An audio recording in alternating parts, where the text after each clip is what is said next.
speakers, that is. I promised you rock and roll, fast cars, and honeybees. We're going to start with the rock and roll.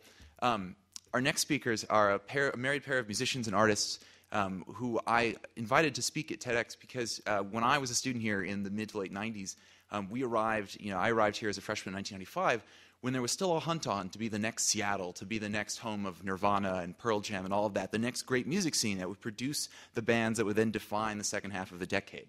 And there were contenders. There was, Raleigh-Durham and the Research Triangle with the three schools there, and Champaign-Urbana was one of them. And when I was a student, the mythical band, which I always heard about, the one that was the most likely to succeed, was Poster Children. And Poster Children put out some fantastic stuff. I really loved RTFM, was my favorite of their CDs. It was a whole multimedia CD they created themselves. But they were not the next big thing. In fact, there really was no next big thing. We are, after 10 years after I left the university, the music business is essentially in free fall. And, number one selling acts that sold 1 million copies their first week are now lucky to sell 200,000. So there's obvious this is an industry that is dying and is in need of some sort of rebirth. So in that spirit, I invited both Rose Marshack and Rick Valentin, the founders of Poster Children. Rose is also a professor of music and arts technology at Illinois State University and a computer programmer, performer, and artist living in Champaign. Both of them do with their son. And Rick works here at Beckman. He's a musician, artist, and web developer living in Champaign. They're also founded the band Salaryman. And I'll let them take it away from here, the rock and roll portion of our afternoon.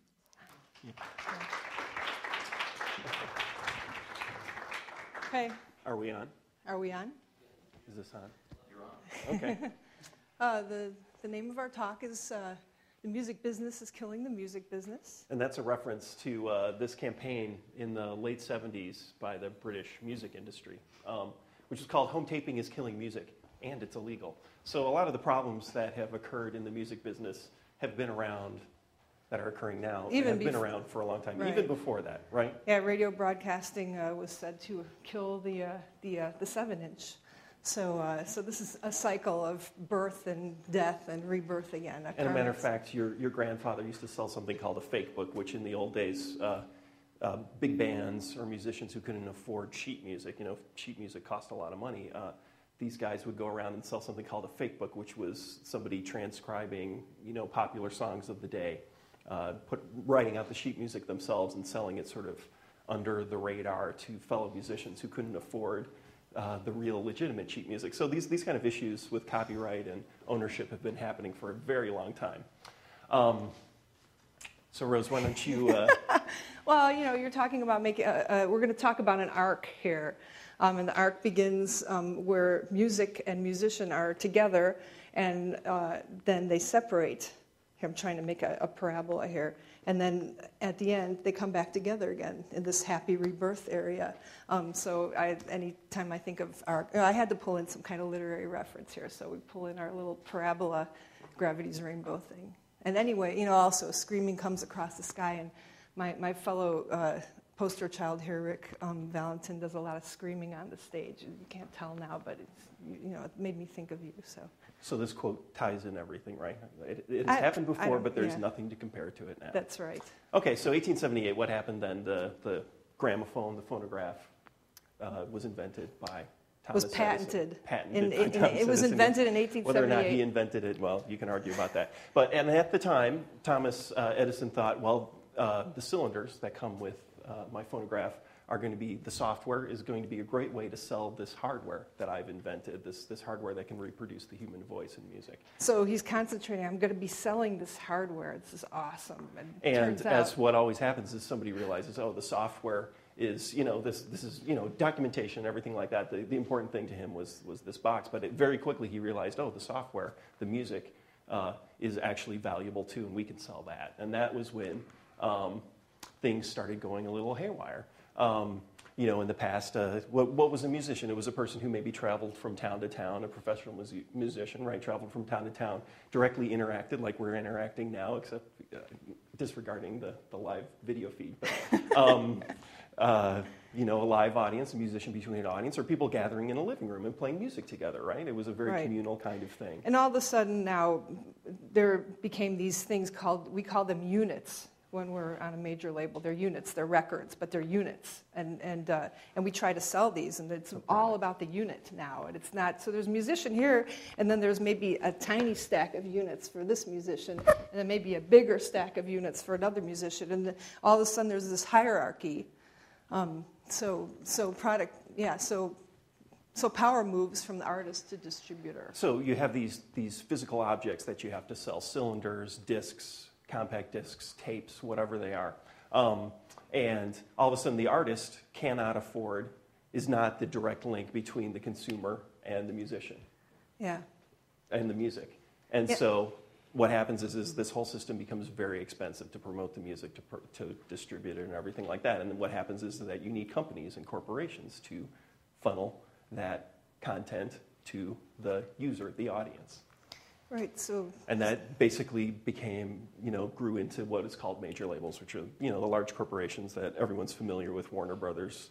How many are left now? EMI. 3. There are only 3 left. 3. BMG, the current day, there are only 3 left. But Columbia, Sony, which later bought Columbia, those kinds of companies that were able to, pay for the recording, pay for the distribution, pay for the production, and to pay to get all this stuff in the record stores, which an individual musician would never be able to do. So in the 1990s, we were lucky enough to sign to a major label. We were on many independent labels before that. Before that, we were programming flight simulators, but that's another story and another building.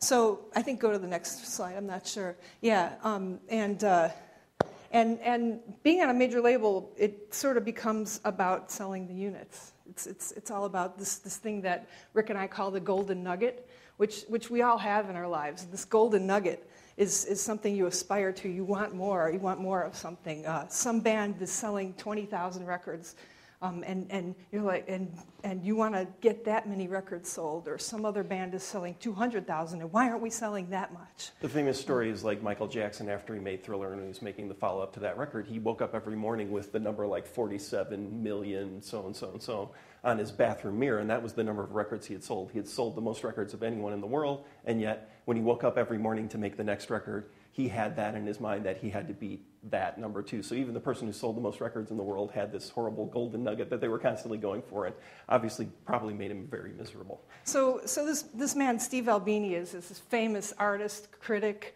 rock star, scary little man from Chicago who swears a lot and has very crass bands, but he's very smart, I think. And out of the tens of thousands of pages that have been written in the music business, I think this 1.5 pages that this man has written on the internet here, it tells the whole story, and it starts out like this, and we've got this up here because I know Greg is a fan of this, I think. This is Steve's idea of what happens when a band is looking to sign to a major label. Whenever I talk to a band who are about to sign, I always think of them as standing at this long trench full of decaying, what is it? Runny, decaying shit. He's very crass, and he imagines them just willfully swimming across, and then the A&R guy who is deciding whether or not he's going to sign this band or some other band tells them to swim it again, please, backstroke, and they do willingly. Right. So the idea is that up until a few years ago, this whole business was controlled by the people who controlled distribution and promotion and production. And in that situation, musicians, the artists, had no negotiating position. So right? the most amazing thing that this man Steve taught us, we recorded with him. Nirvana recorded with him too, and what's that other the Led Zeppelin guy recorded? Jimmy Page, whatever. Yeah. So I don't care about music from the 70s, unless it's punk rock. But so complete control. It's said that a major label will make you change your music. They'll make you change your music. They don't like this. They're going to make you change it. They're going to make you make it crappy. But at this point, all these bands, Nirvana, Sonic Youth, all these sort of underground bands were starting to get signed. So these tiny little bands, 4 smelly college students, started having more and more control over their contracts. So we could get written into our contract. Since 17 labels were looking at us, we could say, well, which one of you guys is going to give us complete control? And what Steve Albini said was that, well, you can get complete control written into your contract. And then you deliver them your record, and you say, okay, here's my record. And the guy, the A&R guy, listens to it and says, no, we don't like this. Go back and spend another $1 million of your money. And then we say, oh, no, you can't do that to us. You have to put out our record. We have complete control. And they say, yeah, well, sue us. And then all of a sudden you realize, oh, you're 4 musicians from the middle of nowhere suing a large multinational corporation. And so basically a lawsuit that they can stretch out for 2 years, 5 years, 10 years, they don't care. You can be in a lawsuit with a major corporation with and it won't harm them at all. But for you as a living, working musician, obviously, you can't tour if you don't have a record because nobody wants to listen to you play the same music. While your contract is being, argued over. So the answer to all this is the 3 letters DIY. Do things yourself, and then everybody's heard about that. Now people are making their own records, and people are distributing them themselves. And click on the next one because there's the 3 W's, which we should have put a different euphemism for. I heard from an earlier talk. With the web, you can distribute your records, you can distribute your music. Right, so we started out in a time when DIY meant people making fanzines and people pressing their own records because the major label, circuit structure didn't support them. And so then all of a sudden the web comes about and you have all these analogs like blogs, equivalent of fanzines, instead of having to Xerox your press or, you all of a sudden can put a blog up online, or instead of having to mail letters to all your fans, saying, hey, we're going on tour next month, you can just put it up on your them. website. You don't have to bug people with them. They can come to you. Then all of a sudden, of course, the MP3 happened, and that eliminated this whole huge... The units. The having actual to mail. Shipping, boxes and crates of stuff, producing crates of stuff, getting them into stores where people can go and buy them. And so when you combine those two, you get this huge... That's supposed to be DIY squared. What happened? Oh, the 2 must we have lost fallen a little off. 2 up there. So the combination of the web and then digital media basically made the DIY ethic all of a sudden went from being just a small cult way of doing underground musicians, all of a sudden became the model for all musicians. And why is that? Well, because of David Bowie, apparently. David Bowie, this visionary guy with 2 different color eyes, who dressed like a woman at some point. Basically became famous by going through this whole major label system. Right. Rich.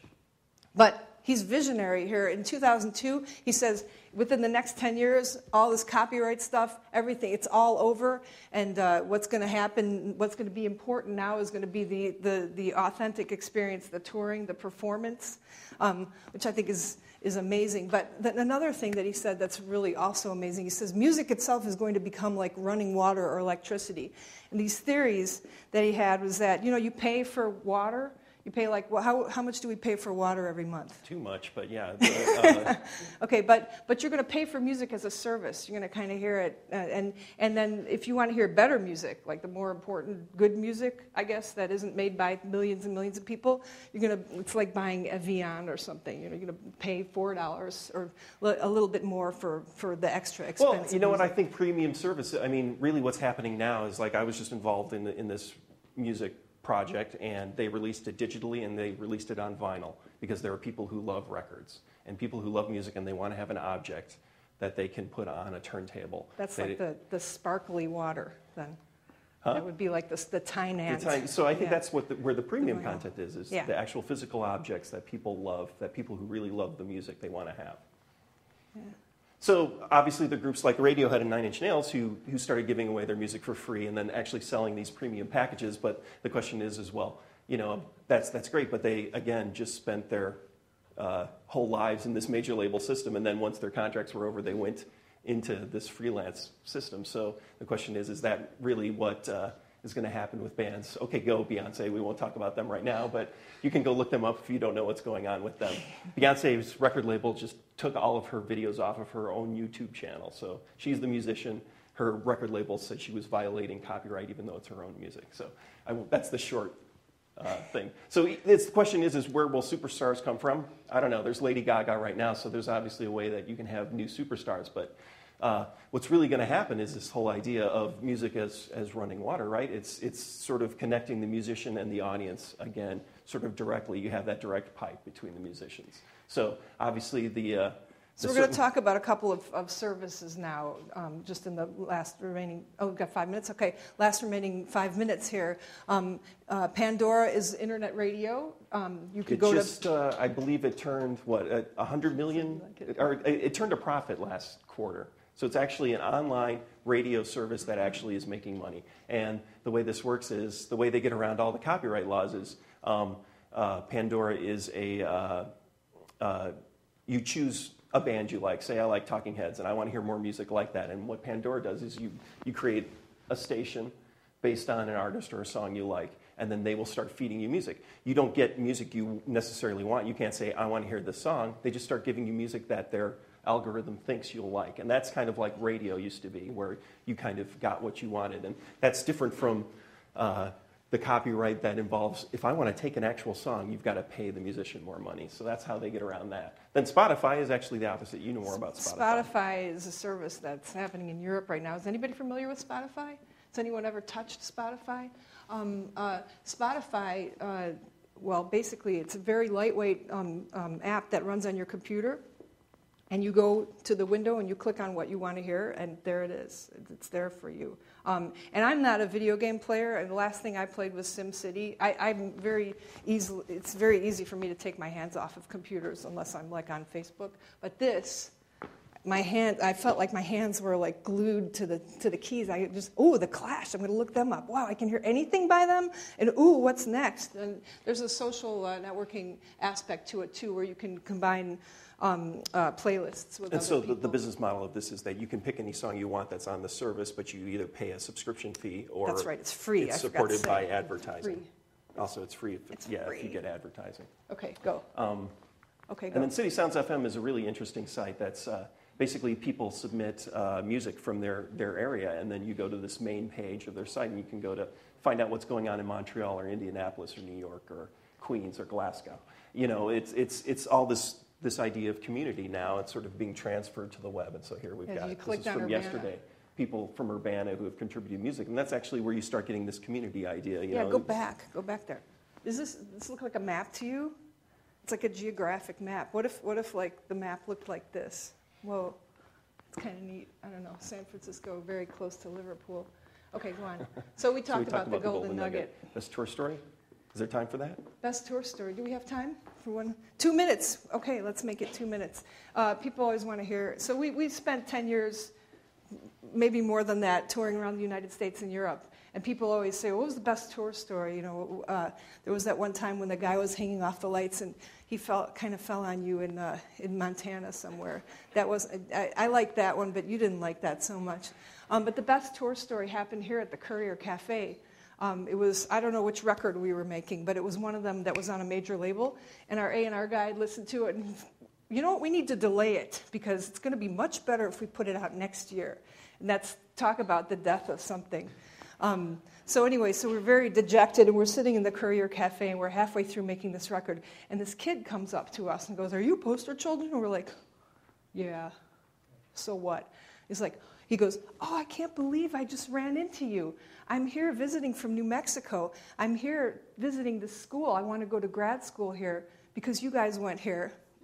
And I'm here because the only reason I'm in school still is because I used to write to you guys a long time ago and I was going to quit school, and you wrote back to us, fan mail.